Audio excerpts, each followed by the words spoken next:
Hey guys, in this video, I'll show you how to use Wealthfront. Alright, let's begin.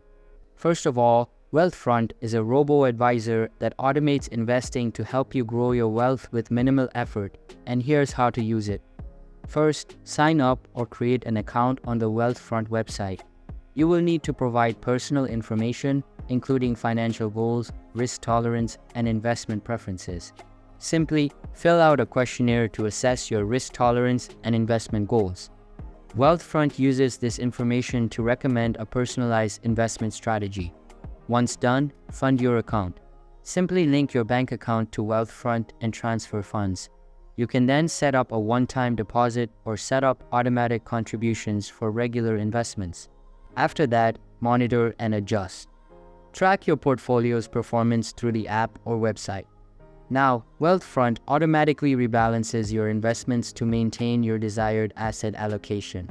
You can also use additional tools offered by Wealthfront, such as financial planning and retirement calculators, to help manage your overall financial strategy. So that's basically how you can use Wealthfront. And that's it for this video.